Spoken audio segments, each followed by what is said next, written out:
Ladies and gentlemen, this is your boy CG, radio personality, actor, comedian, and I'm so excited to be a part of this program. But what I'm really excited about now is that I get to interview my little sister. See, we go way back. Y'all don't even understand how far back we go. But the thing is, I'm so proud of her, so I'm gonna try to keep my, composure and be very professional for you guys. I don't want this to turn this into a family reunion. So what I want everyone to do is to start clapping your hand right now. She is an Emmy Award winner, ladies and gentlemen. That's all we need to say right now. Y'all make some noise for Miss Bianca Rose. How you doing? Oh man. Oh my goodness. Thank you. Hey, Shed. Hey, bro. What? Oh, yeah. Okay, we're gonna be professional right here. Let's bro. be professional. Hey. Now, Oh my you have goodness. done so much great work. I remember meeting you when you just had visions.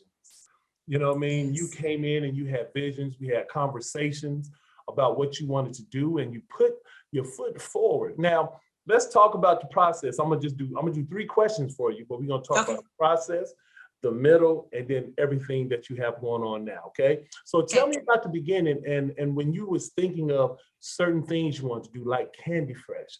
Like, I don't know, remember how you did the documentary where you got your Emmy from? Tell us about the Yes. process of the beginning to get that there.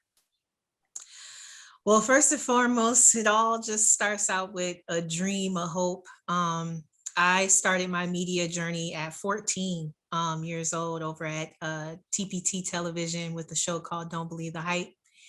And I wanted to be a documentary filmmaker. I wanted to do music videos. You had been a part of some of these amazing journeys with me on doing some videos, some skits, different types of things. And so it really helped me get my chops, as we would say, going around the city and covering different things.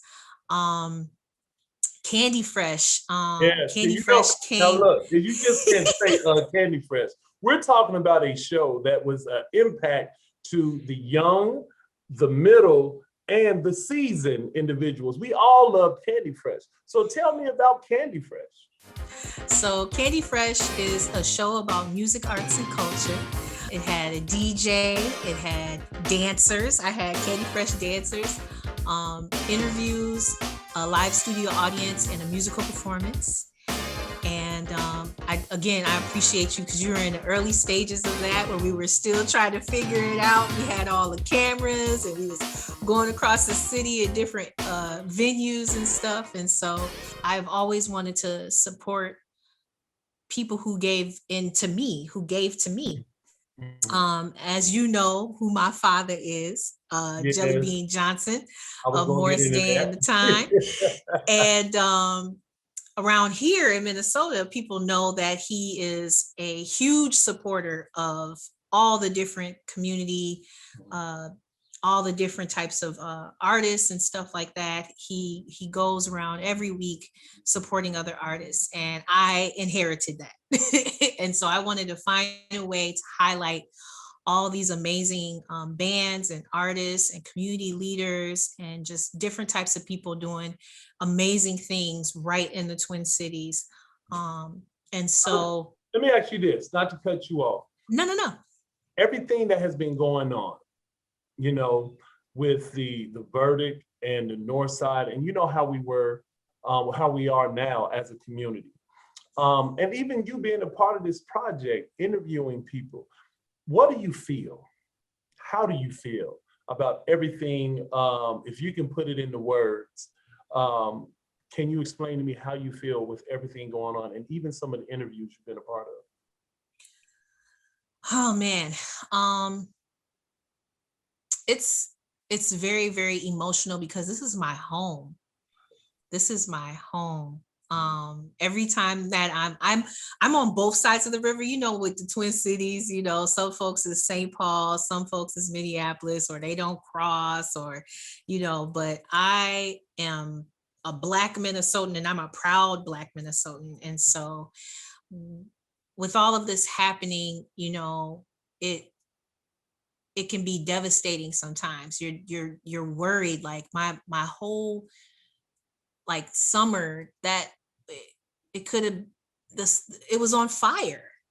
You know what I'm saying? Like you're when you're home, your state where you came from was on fire, and you're going down Lake Street and you're seeing buildings that were there, and you remember going into those buildings or supporting some of those businesses that were impacted, connecting with artists, dealing with the coronavirus and trying to find ways to continue to support them along with all the uprisings and stuff. It was very chaotic for me. But at the same time, because it's my home, I wanted to fight for my home. And I wanted to fight for the community and fight for all of these artists and all these amazing young people that were out there, risking their lives trying to, raise their voices about what was going on. And so, yeah, it was very intense.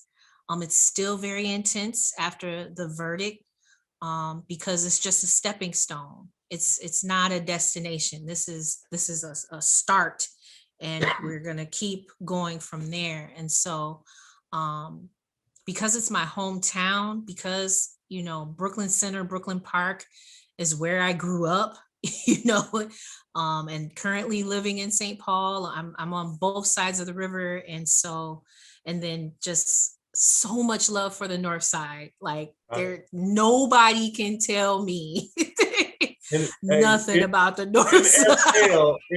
NFL, North Side for life. For real.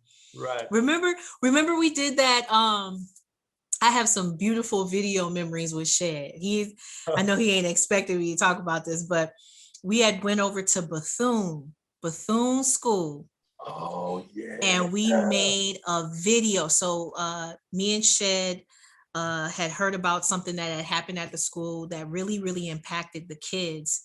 And one of the children had lost their life.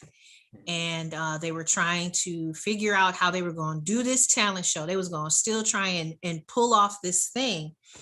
And they were really down and all of that. And so Shed had this amazing idea. He was like, you know what? We should go over there and do like a sing-along video with them. And it was Happy by Pharrell. By Pharrell. Mm-hmm. And we just walked around and hung out with the classes and the principal and all the different kids and stuff, and really just gave them a moment of just joy. Mm-hmm. In the middle of all that sadness. And I will never forget that. I will never, ever forget that moment where we just decided to go out into community and love on these children, mm-hmm. That were grieving because they had lost their friend. Now, with everything you have going on, and you see the unity through everything for the North Side for Life, now we really know the meaning of it, and everyone's coming together. Now, in the music scene and the artists, we have different artists and different things, because and I know we always felt like Minneapolis was the first Atlanta. Everybody that was the first live sound where everyone came to. Are there anybody or any artists you would like to introduce us to?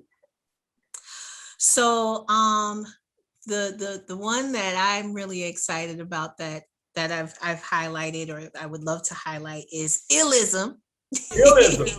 Gosh, I'm trying to think of how I would describe them. They're hip hop, they're funk, they R&B, they fuse it all together. Sometimes they go do a little trap, They kind of just, energy, lots and lots of energy, and they are so dope. And I'm so excited that got a chance to talk with them and show a little bit of their music video. They have a really cool music video that's an ode to Minneapolis. So excited for that.